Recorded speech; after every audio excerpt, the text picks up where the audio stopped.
Hello, everyone, and thanks for tuning into the Functional Fighters podcast. In a moment, you're going to hear the intro to our show, and you're going to hear us say the wrong name. That's because just before we published the very first episode, we found out somebody else beat us to the punch. Pun fully intended. So we needed to find a new name. And since we're overachievers, we had recorded several episodes before we discovered this. So we will have it fixed a few episodes in. We live, we learn, and now on with the show. Hello, world. I'm Dan McCarthy, And I'm Brian Basaga. and welcome to another episode of Striking Thoughts. This is our podcast about martial arts as it relates to self-defense, practical applications, theory, history, applicability in the modern world. And our goal, as always, is to get you thinking, help you get the most out of your training, and make everyone a better martial artist. So today we're going to cover a really important topic in self-defense that is not really a technical thing. This is really more of a mental thing, a psychological thing. And it's a concept that goes by many different names. We refer to it ourselves as PETA. Brian and I have been training under that acronym for a real long time. There's some other ones as well, but that's one we know. So we're going to talk about what PETA is, why is it important, what does it do for us in terms of martial arts and in other things as well. So I think what we want to do to begin with is if you've never heard of this acronym, or maybe you know it by another set of letters, we should really kind of define that so that we know what exactly it is that we're discussing. So, Brian, what do you think is a real good definition to go along with PETA? Yeah, so we're in that part of martial arts where science meets self-defense, right? I mean, this is, like you mentioned before, a cognitive process that we're going through here, and it's just an acronym, right? PEDA: perceive, evaluate, decide, act. Right? It's a mental process you're going through um, from the time that you think something could be about to go sideways to the time that you're actively dealing with it, right? It's the steps you take to go through that. As you mentioned, there are other names for this, right? Some people replace the A at the end with an R, right? So it's react instead of act. Some I've also seen people put an extra R at the end: perceive, evaluate, decide, act, then reevaluate, right? Right. We were in the pre-show. We found another one, UDO, right, which was observe, orient, then decide and act. Um, Someone may be able to, think of another one that we haven't thought of here, but they're out there. And we're really all talking about the same. How do you know when you might have to defend yourself, and then what process do you go through to get to the point where you're actually physically doing so? Right. Yeah. That's really good. And the thing I would tell anybody is remember that the cognitive processes of your brain are really separated into things that are a conscious effort on your part, and there's also those things that are just a subconscious thing. And PETA is one of those things that kind of falls under that idea of subconscious because before man was evolved to the level of intelligence that we have today, you still had to be able to survive. And you see animals in nature, and they still have survival instincts, things like that. They still fall under that same kind of an idea of perceive, evaluate, decide, act. In fact, they're much deeper into it than we are because they tend not to think a lot higher up than that. That tends to be their core of being is always looking around. Oh God, is something going to kill me? Is that thing going to kill me?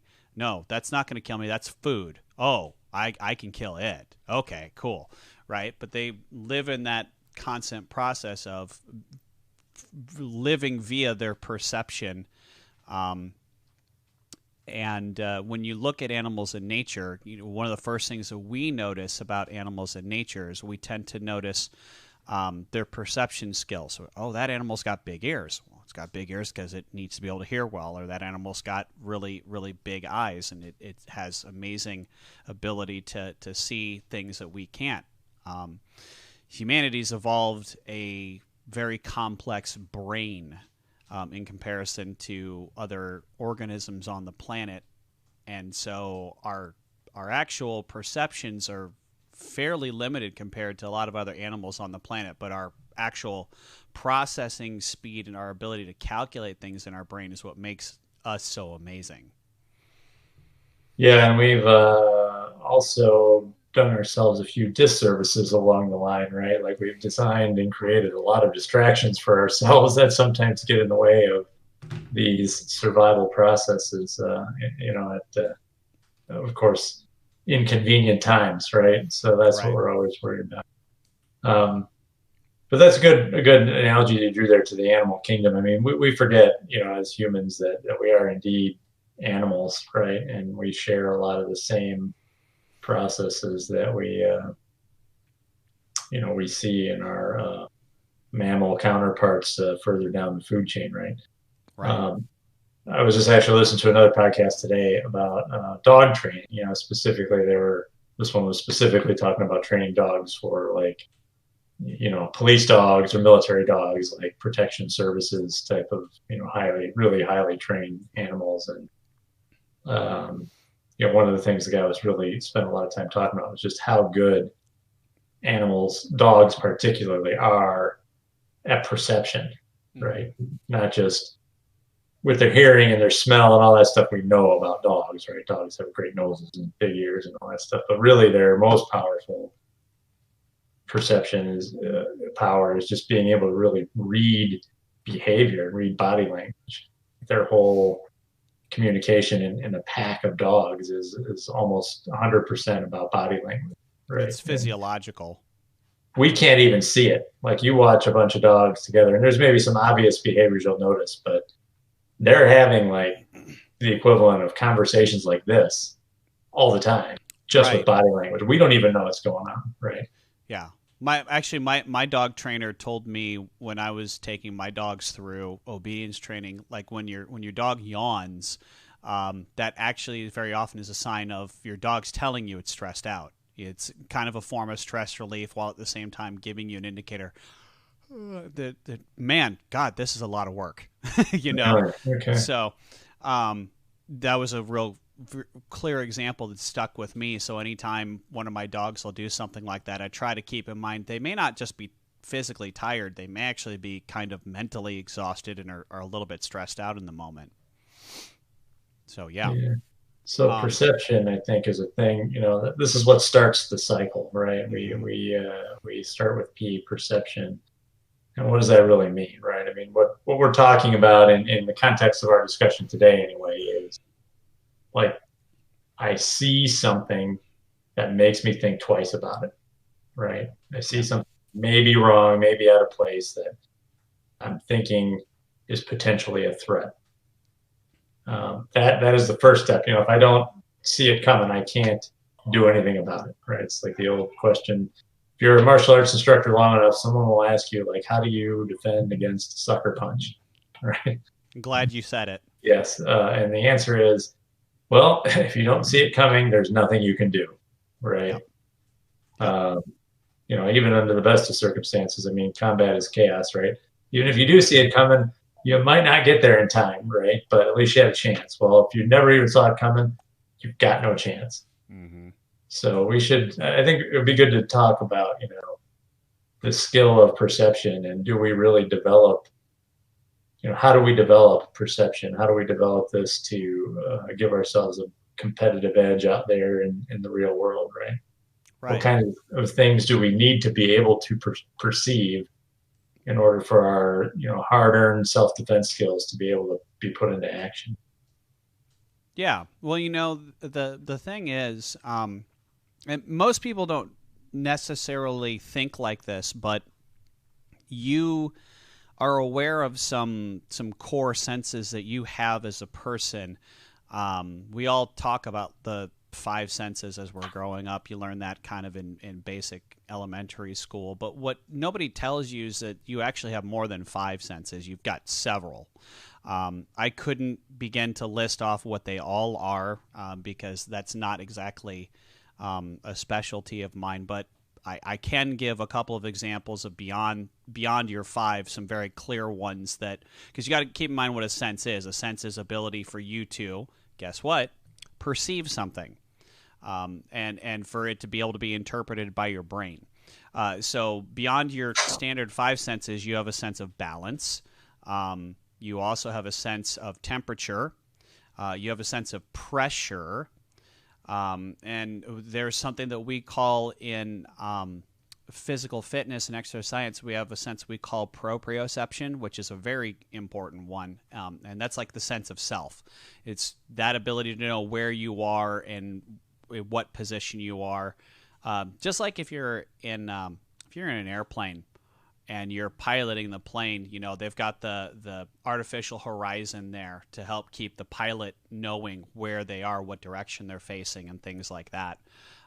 You have something like that internally, or you might not. I know some people with a real poor level of proprioception. So that's one of those things that goes along with like, raise your right hand, raise your left hand. That's a proprioceptive skill, right? That sense of that. Standing on one foot, being able to control yourself, all that related to proprioception. Yeah. So those are good examples of how like our body takes I guess I'll call them, for lack of a more educated term to use, our natural senses, right? Touch, you know, smell, the balance centers like we combine all those things in a lot of different ways, right? It gives our brain a lot of information to work with. Right. I think, you know, so what do we perceive? How do we use those senses? What inputs do we get, right, from our body that tell us that something might be amiss? And I think some of these things are kind of naturally programmed into us, right? Like if we perceive, you know, someone, you know, Alfred Hitchcock style, right? You know, sneaking up behind us with the giant knife, you know, and we see the shadow on the wall, like, it's pretty obvious, right? Something, you know, bad is about to happen here. So, you know, we've got that, right? We see, you know, same thing. Like we can see the car speeding at us and realize, you know, I don't have time to cross the street, right? It's going to be bad, right? I mean, this is all that cycle that our brain is going through. And maybe that's a good example to kind of follow the cycle through right there, right? I'm at the edge of the sidewalk ready to cross the road, and I look and I perceive that there's a vehicle coming, and I'm evaluating, right? How fast is it going? How far do I have to go? Now I'm deciding, right? Do I have the time to get across the street before I get creamed by this car or not, right? Mm-hmm. And then based on whatever judgment I go through in that scenario, right, I'm going to say either, yes, I have time to cross the street, or no, I need to wait, right? And once I either do the waiting or go and cross the street, I've hit the act part of the cycle, right? So just very simply gone through PEDA right there, right? And then I will go on to whatever the next thing is, right? And I will go through that cycle again. I mean, this is a natural process. It's happening in our brain all the time. You know, we're doing it constantly, right? We're checking for, is that pan on the stove hot? I mean, these are all these things like that cause us to perceive something that could harm us, evaluate, you know, gather more information, make a decision, and do something, right? Yeah. I think it's also really important to kind of, I want to back up to what you said a moment ago, and highlight for a second that when you got to the act, choosing not to cross the street is an action. That is an action. Yes. You made a decision not to step forward. You made a decision to wait. So your action was, in that case, waiting. So that's an important thing to understand there, is that was part of the PETA loop there. You know, when the decision tree came down to it, it was is it safe to cross? Yes, no. But in either case, an action was chosen. So I think that's Absolutely, cool. yes, right. Lack of action is an action in and of itself. I think I've heard various versions of that quote passed around from time to time. Yeah. Yeah. Um, so I think to do the perception, right? Like there's a couple things you need to have to do to be able to do the P part, right? First off, you have to be paying attention, right? And I think this is one of the hardest. That's one of the hardest things to do in modern society, right? You have to be paying attention to what's going on around you. Yeah. If you're not doing that, right, you can't. You have no chance. It's like the sucker punch we talked about before. No clue that guy was walking up behind me, man, because I cut him off in the parking lot or sat at his bar stool or whatever I did that I didn't even know, right? Yeah. If, Well, I mean, from that perspective, the thing to keep in mind is if you are conscious, if you're not asleep, you're conscious. Your Peta loop is in effect. You're perceiving something. The real question is: are you perceiving watching a YouTube video, or are you yeah, perceiving right. the people around you? This What's thing. occupying that? Yeah, what's Yeah. occupying your decision tree is really the thing. What is it you're perceiving most? What has captivated your brain enough to keep its attention? You Yeah, know? and I actually that's a good point as well because in my school we also talk about the color codes of awareness, right? Which was the Cooper code, or which is where it originally came from, right? Yeah. We talk about that like the way we define it, and it's just the way we use it is that starts out with white, where you're oblivious to what's going on around you, or otherwise unable to make a judgment about what's going on around you, right? So two ways that can happen. One, I'm buried in my phone playing Tetris or whatever. Again, I'm not going to see anything. Like the guy could be robbing the store that I'm waiting out in front of. I'm not going to know because I'm buried in this thing. Or I'm, in a heated discussion with someone that I'm with, and we're just very focused on each other, right? Tunnel Uh, vision. yeah, tunnel vision for that reason. Another example that I think a lot of people don't think about a lot is, I'm drunk.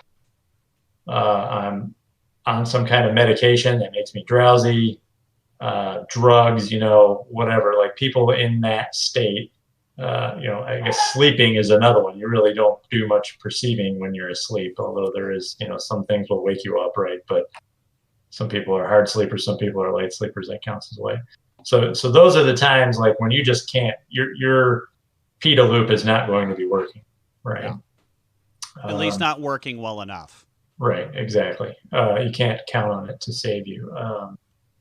Then you move up to yellow, which is where we strive to live like every day, right? Where you're just aware, you're casually aware of what's going on around you, right? You're not like, uh, night vision goggles, checking everybody out, and, trying to do facial recognition to figure out who they are.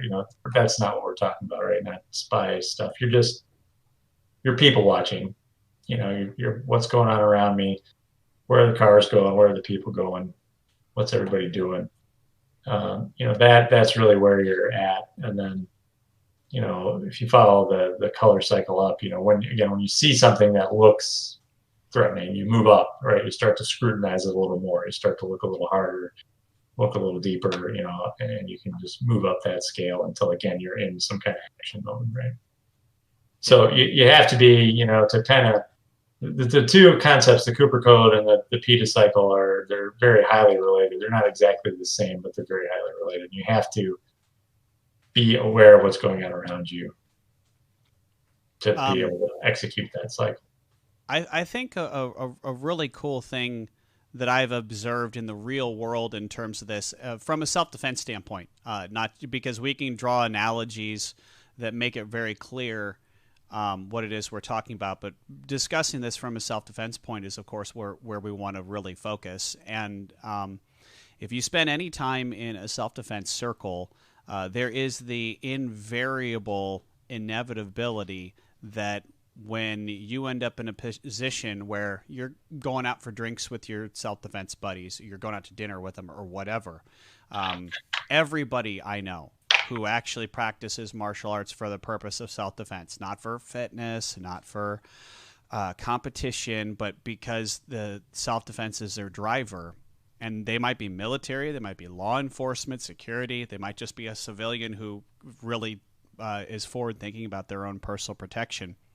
Invariably, you get to the table situation, and the table situation is you go to sit down for dinner, and you look at each other, and there's a definite pecking order, and it's whomever is the most senior, whether it's the senior officer or the highest ranking black belt or whatever, they're the person who gets the benefit of being able to sit with their back to the wall and have their eyes on the crowd.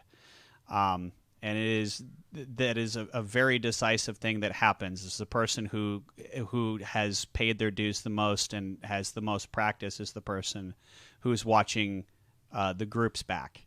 I've definitely been the person who's gotten to benefit from that. I've also been the person who's looked and gone, wow, I'm the lowest ranking person here. So that means I sit with my back to the group. And an interesting example that would be, I do believe it was maybe 2 years ago, and I took our head of our organization, I took Grandmaster John Pellegrini out to dinner with, again, our mutual instructor, Grandmaster Michael Rowe. And it was the three of us, as well as my lovely wife, Alicia, who's my junior rank. She's my student. So she and I sat facing towards the wall, and Rowe and Pellegrini sat across the table like this, and we're facing this way. And while we're engaged in really good conversation and really good food and things like that, it was a fantastic example of being able to see Pellegrini practice what he preaches in terms of Cooper Code, PETA Loop, all those kinds of things at dinner. Because as we were sitting and we were conversing and all those kinds of things, it was very evident that he spent the entire night going yellow, orange, yellow, orange, yellow, orange, yellow, orange, yellow, orange the whole night, because he never was unaware of what was going on behind me and to the sides of us. And he didn't have to worry about behind him because there was a wall. But he definitely was constantly aware and perceiving what was happening, and you could see him go from yellow to orange when someone might approach the table behind me at, like say a waiter. Like if a waiter was coming up behind me at maybe a fairly good clip, maybe he was a little fast, and you could see Pellegrini talking to me and stop and do this. He'd look and he'd focus on that. He'd stop his conversation and just make sure everything's okay. And everything's fine. You go back to doing stuff. Just it was a really neat thing for me as his student, as one of his students, to be able to see our teacher doing those things out in the real world, which is, of course, where self-defense is actually practiced, is in the real world, and no matter what environment you're in. Yeah, so an excellent skill, right, is just understanding how to put yourself in a position to be able to perceive, right? So people, I've heard this true in military circles as well. People will rush to, put their back to the wall, right? Or they'll ask for a table where they can see the door, right. Something like that, right? Police officers, I think a lot of them share that trait as well. Yeah. And then, so it's also a good example of what does it really mean to move into that evaluate phase, right? I mean, a lot of the times this material is presented like, it can be taken in microcosm, right? Where, the outcome is always some technique that you're doing, right? And this ends with me putting the guy on the ground with a chokehold or whatever, right? But that's 99.99% of the time, probably even greater than that if you really did the math. It's just what you just talked about. You're like, what's going on over there? It's nothing, right? That's I evaluated, I decided it's nothing, and I did nothing, right? That's the vast majority of the outcome of the PETA cycle. But you have to know a few things. Like there are things, and this is something we try and cover in our classes that I don't know is widely covered in martial arts training today. Is like, what should you be looking for, right? Like what should set you off? I mean, some things will naturally raise the hair on your back, right? Or catch your attention and you want to evaluate it.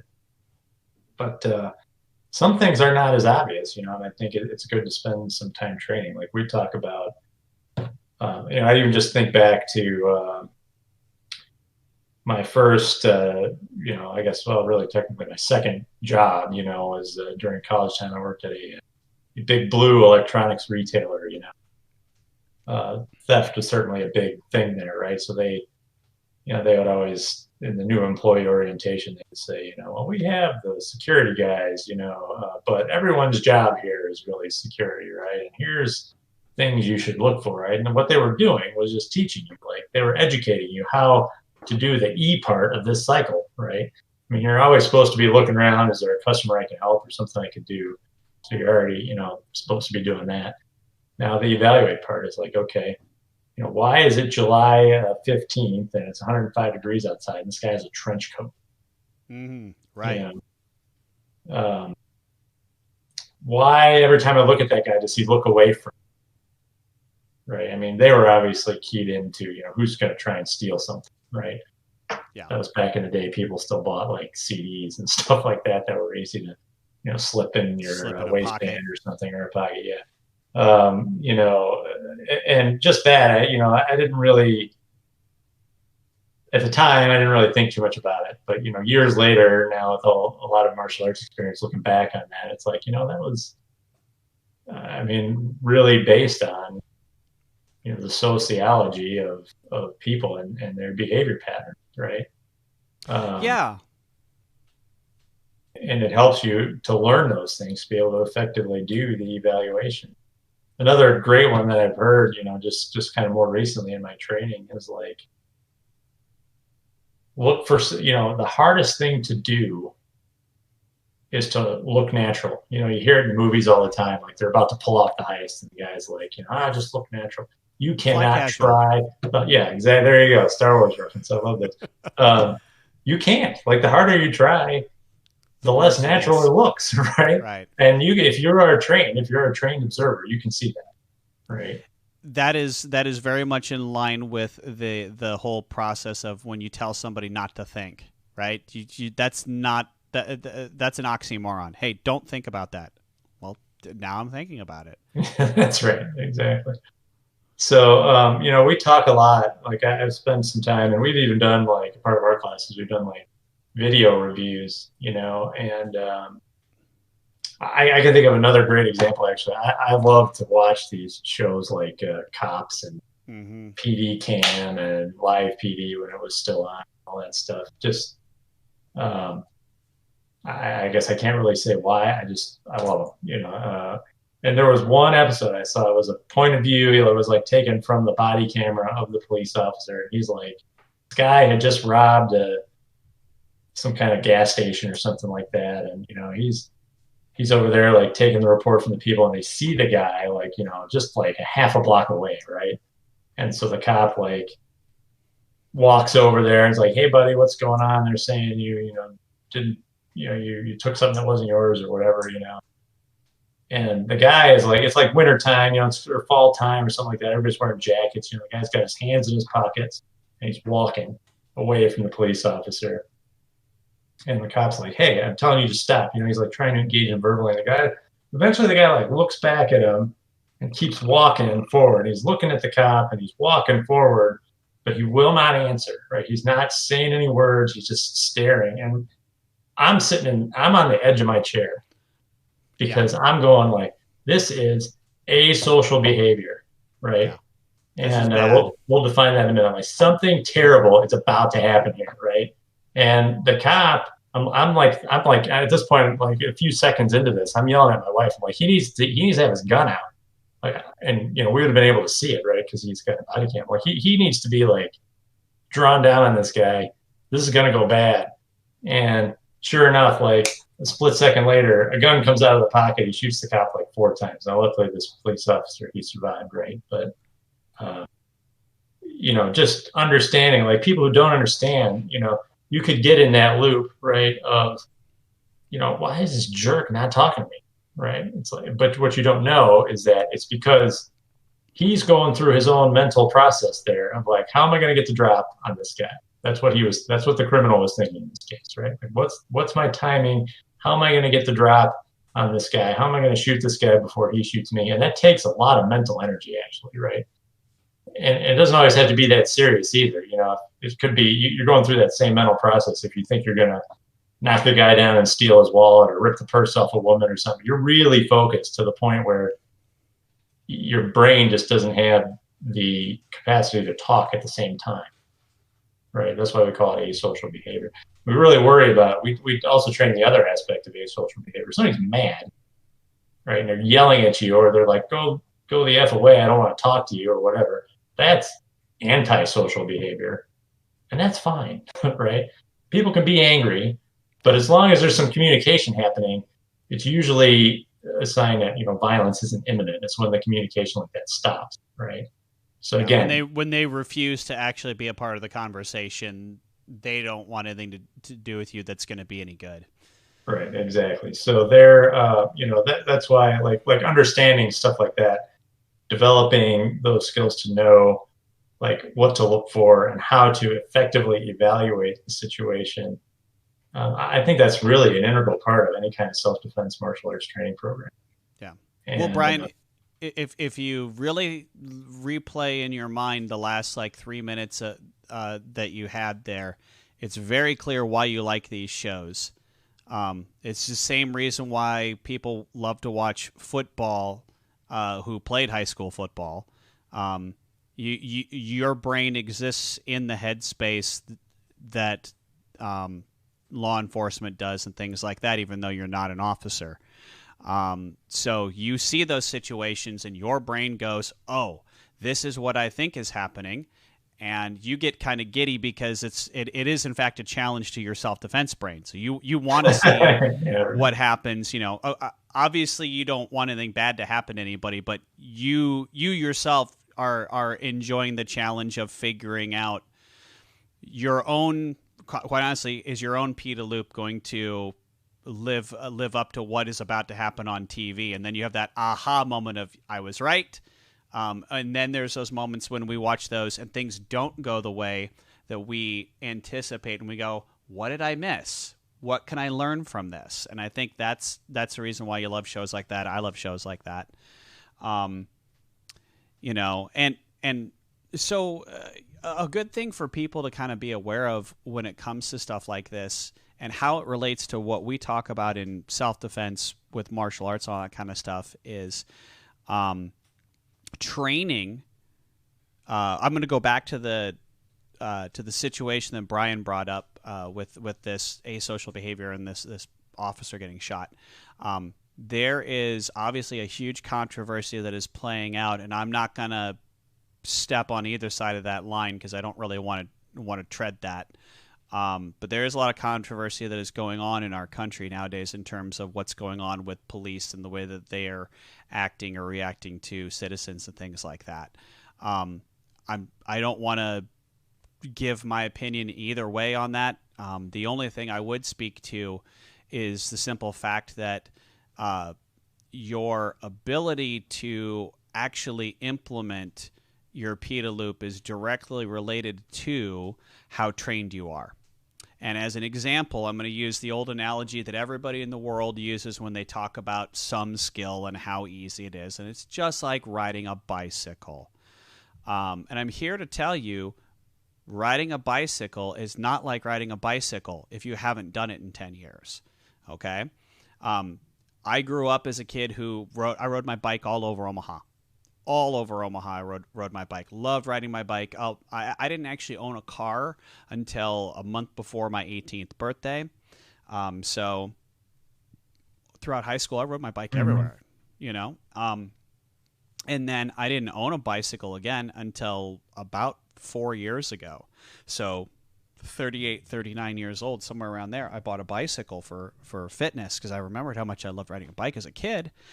Getting on a bike after 20 years of not riding one, suddenly you become very aware of how riding a bicycle is not just something that comes back. You suddenly realize how out of balance you are and how much you actually have to pay attention to the simple action of pedal, keep hold of the steering yoke, don't fall. And so That is an important thing to understand. The only way that a skill like that stays sharp is if you continue to practice it. And that's even more true for something like martial arts skills, self-defense skills, whether it is combat shooting or it is the ability to do pressure point control tactics, or even basic punching and kicking. I don't care what it is. If you're not regularly sharpening that skill, it's deteriorating.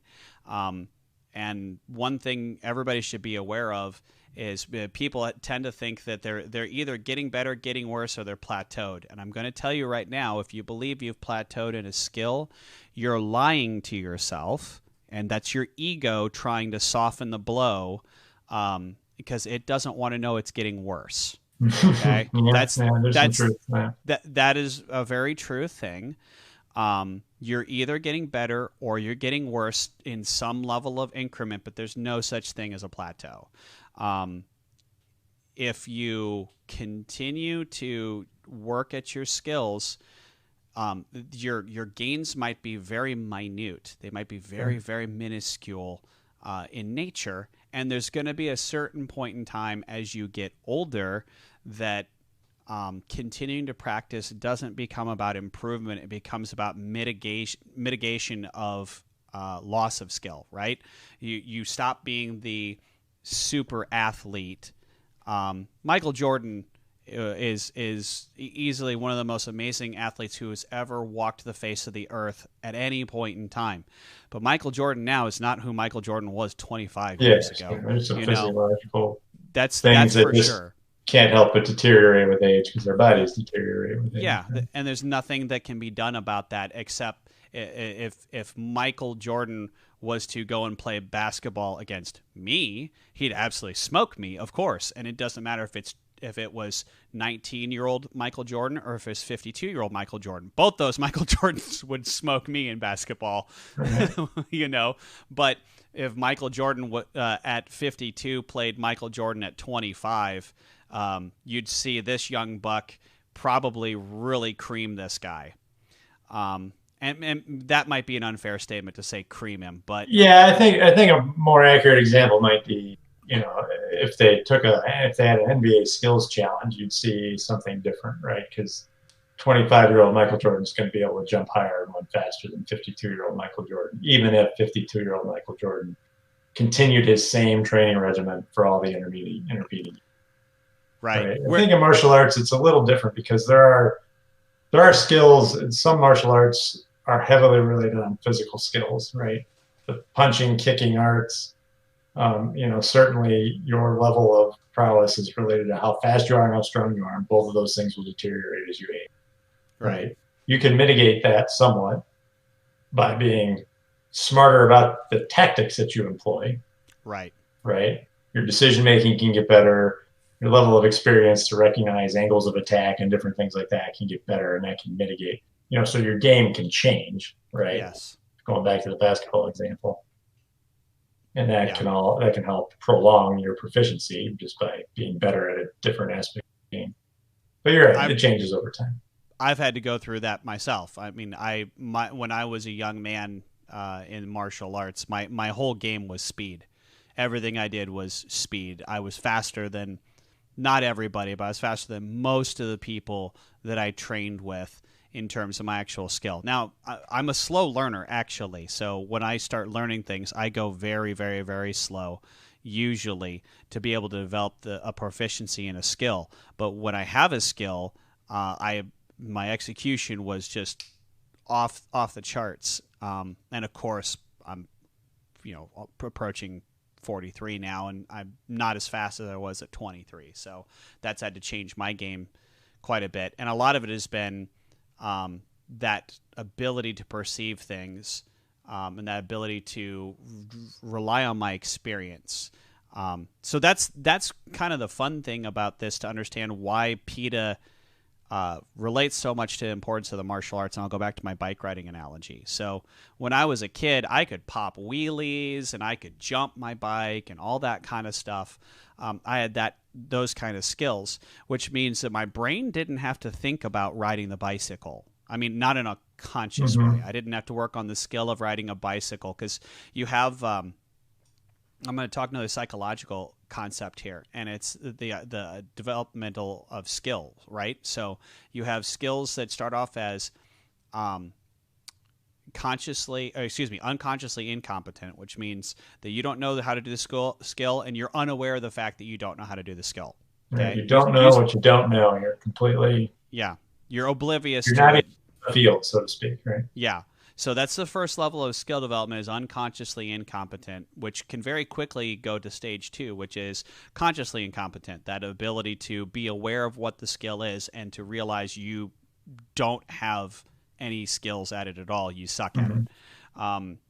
And then we translate over to we go on this quest towards the next level, which is being consciously competent. I do understand what this skill is, and when I'm focused on this skill, I have a certain level of proficiency with the skill, and then the eventual goal being unconsciously competent, which is having proficiency with the skill without having to think about it. Right. Everybody who's listening right now does not have to sit and put all of their brain power into brushing their teeth. If you do, I'm really feel sorry for you.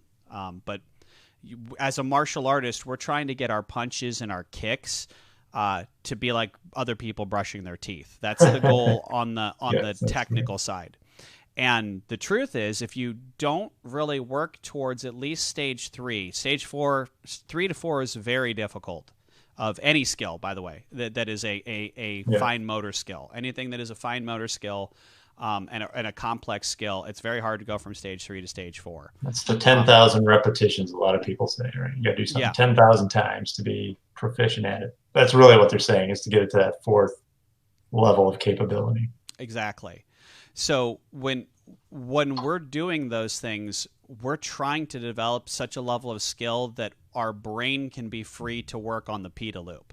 That's where it comes into self-defense. Is I shouldn't have to think about my kick and my punch and my block and my slip and my joint lock and so on and so forth. I need to constantly keep my brain free of those things so that it's seeing things to the best of its ability in real time and reacting in real time, as opposed to behind the gun.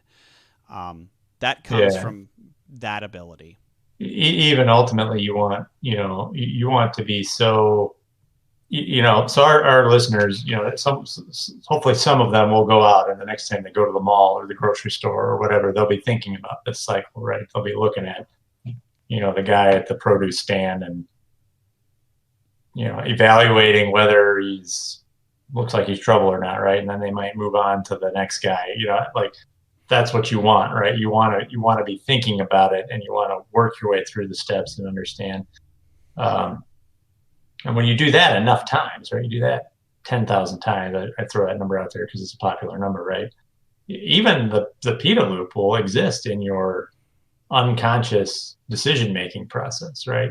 It will be going through at least those first couple cycles. Now, your brain sometimes can realize like that it can't make a decision at that level, right? And it can kick it back up to the next level of your brain. It's like, hey, idiot, this is going on over here. You better think about it, right? And that's when you take over and, start to decide. But that's what we're working for with all this stuff, right? We want to be able to not have to think about going through that perceive, evaluate cycle, right? We want to be doing it all the time. We want to do it so much, it's just automatic.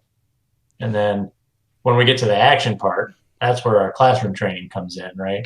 That's where, like you talked about before, we want to have done so many kicks and so many joint locks and so many this, that when we have to do it, we don't have to think about that part, right? We don't have to think about, okay, I'm in the middle of this combat, I got to grab this way and twist that way, right?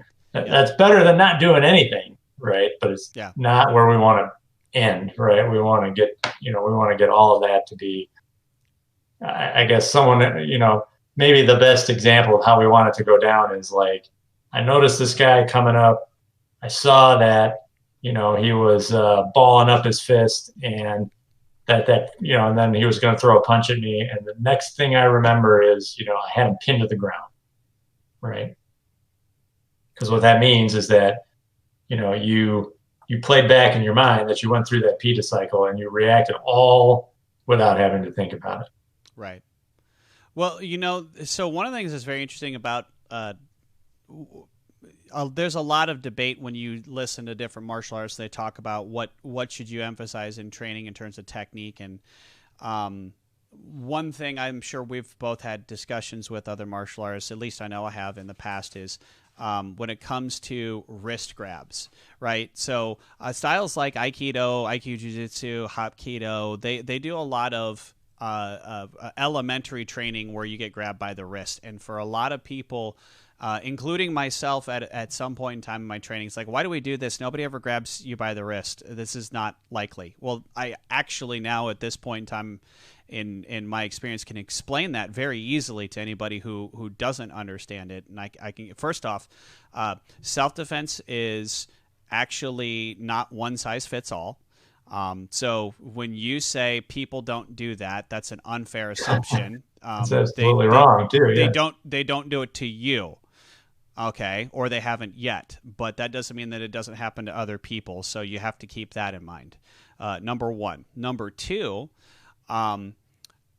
the sum total of the curriculum that I teach in my school and that I know you teach in your school, because we're teaching the same curriculum, can all be done by a straight grab of the wrist or a cross grab of the wrist. So I can teach every single tool in my toolbox from that reference point, which is why we use it, because it's a reference point for me to be able to build somebody's skill. And then we can do it from somebody grabs you by the shirt, or they grab you by the hair, or they grab you by the lapel and try to punch you.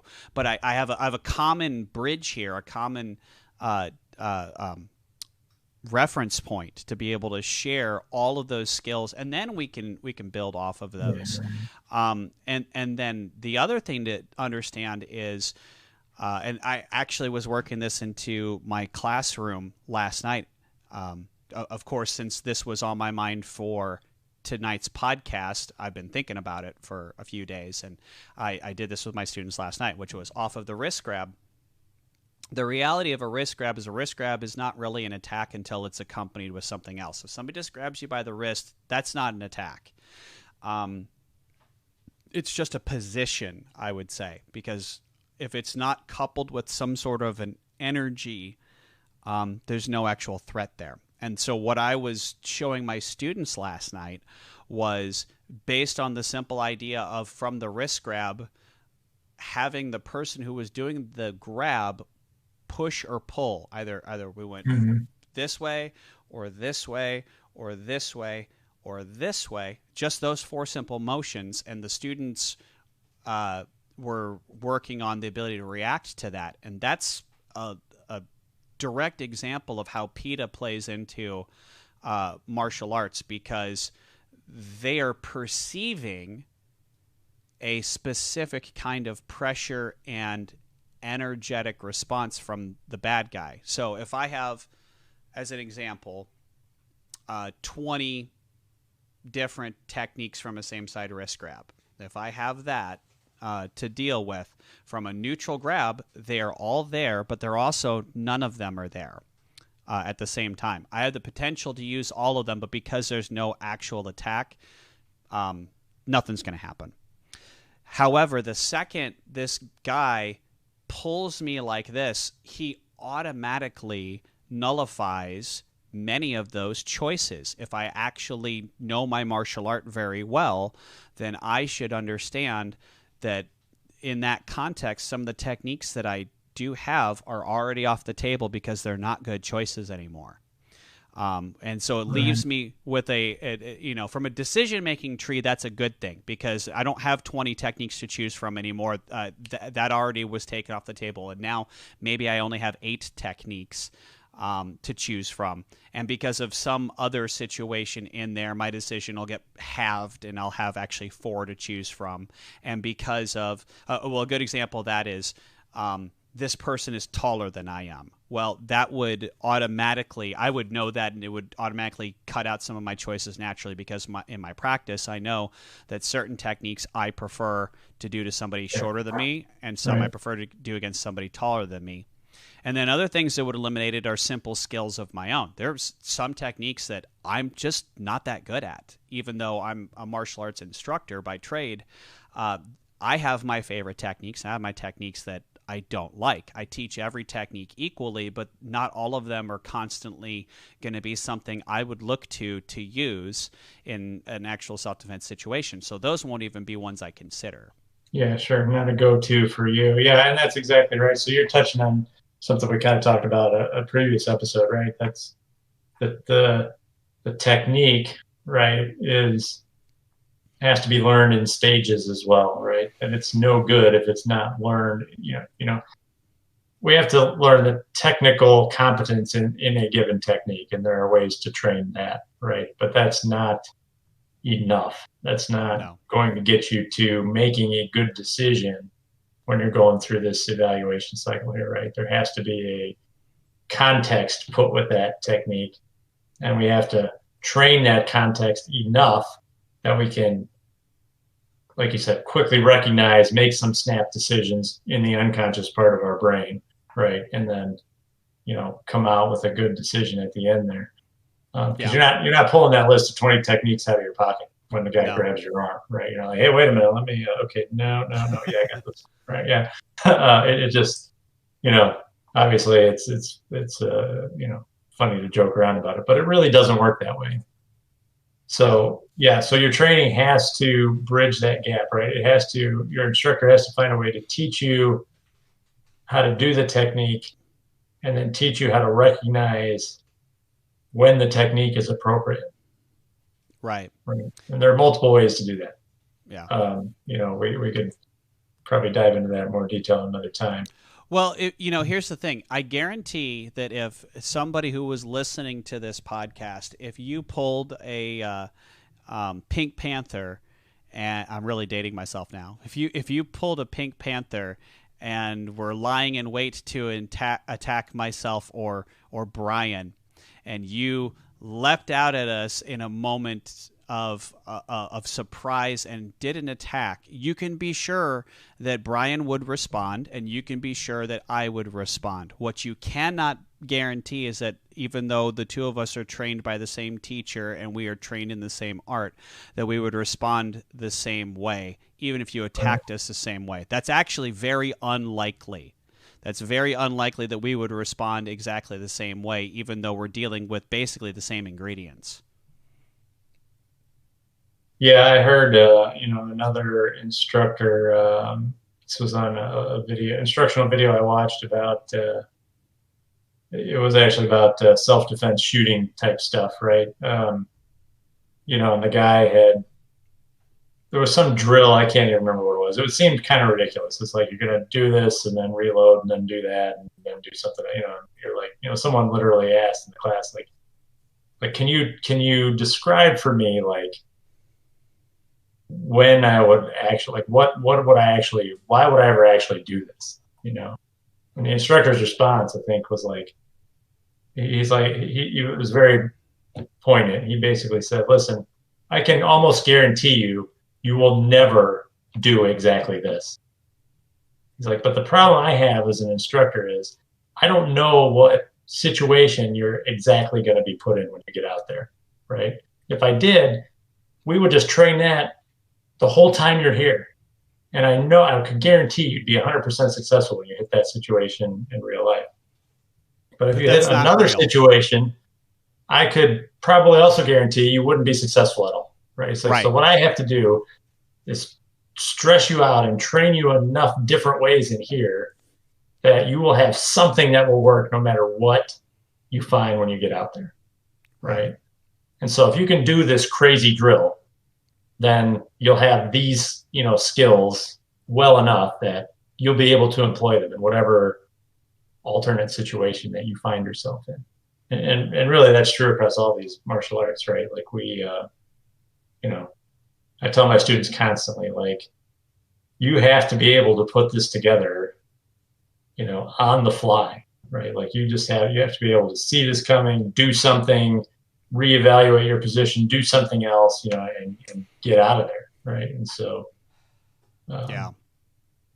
it's important. We always there's coming back to the PETA cycle. I think setting up your training, right, or if you're an instructor, setting up your program to, add those kind of stresses 100% necessary. It's it's a key service that you need to provide to your students because they they have to know certain things, right? You have to teach them the techniques, then you have to teach them how to apply the techniques. Um, and there's certain pitfalls I think that you can get into as a student too, because there's when you're learning a technical skill, there's a certain way you may practice it.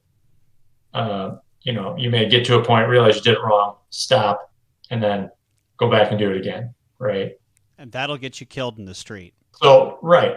So that's fine when you're learning the skill. Like when you've seen a skill for the first time and you're like, this is wrong, right? No. Okay. Keep training until you get the first part right. Then train until you get the next part right. And then once you've gotten the whole thing right, now you don't get to stop anymore, right? If you screw up, figure out what you can do. Figure out how to fix it. Don't stop. Go or move on to the next thing, right?